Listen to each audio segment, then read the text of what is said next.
22 লাখ টাকা খরচ করে বাড়ি করছি আমি। সেই বাড়িতে আমি একদিনও শুয়ে দেখতে পাইনি। সব ওরা আমার থেকে চালাই করে রেস্ট গেছে। আমার ছেলের বইয়েরা আমার ঠিক মতন খাবার পরিবার দেয় না। তো আমরা তার জন্য খারাপ দোয়া করি না। আর আরও বড় হোক, আরও বড় করে খাই, আরও ভালো হোক। আমার রেজেকে আমার কর্মে আছে। তাছাড়া আমি এখানে একটু কেটে অনেক যন্ত্রণার ফলে যাচ্ছি।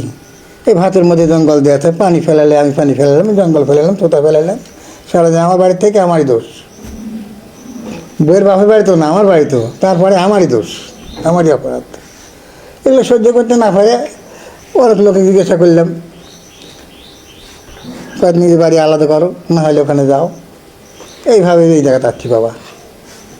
নিজের থাকা খাওয়ার খুব অসুবিধার জন্য প্রতিদিন কলমাল সকালে সন্ধ্যায় বিকালে কোনো সম্বন্ধ নেই। হ্যাঁ, জমি জমা যা ছিল সব ছেলেরা লিস্টেরিকে নিয়ে আমার খানতে তার আছে। এই হলো বড় ব্যারামেডে 22 লাখ টাকা খরচ করে বাড়ি করছি আমি। সেই বাড়িতে আমি একদিনও শুয়ে দেখতে পাইনি।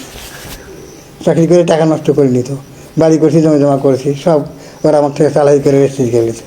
তো আমরা তার জন্য খারাপ দোয়া করি না। আর আরও বড় হোক, আরও বড় করে খাই, আরও ভালো হোক, কোনো সময় খারাপ দোয়া দেবো না। আমার রেজেকে আমার কর্মে আছে। তাছাড়া আমি এখানে একটু কেটে ওই লোকটা আছে, ওনার 2 ছেলে 80,000 টাকা বেতন পায়, বিয়ে গ্রাজুয়েট 81 সালে। ওই ছেলে ওই বেটার বইয়েরা ভাত দেয় রাখো, একই ব্যারাম। বেটার বউ 2জনই ডাক্তার। কয়েকদিন সমস্ত দিন চাকরি করে তোমার আব্বার খেদমত করতে পারবো না। ওই লোকে কেউ রেখে গেছে, ওই বেটা আছে, বেটার বউ আছে রেখে গেছে। বেটার বউ 2জনই ডাক্তার। কয়েকদিন সমস্ত দিন চাকরি করে তোমার আব্বার খেদমত করতে পারবো না। ওই লোকে কেউ রেখে গেছে, ওই বেটা আছে, বেটার বউ আছে রেখে গেছে। বলে কিন্তু মেয়ে বাদ বা বোনের বাদ থাকা যায় না। আমার একটা বোনের এমন অবস্থা, 37 বিঘা জমি খালি বাড়ি আছে, সেই বোনের বাড়িতে থাকতে পারি না। কিংবা ভাইনারা বড় বড় চাকরি করে, কিন্তু মামার 1 টাকাও দাম নাই ওখানে।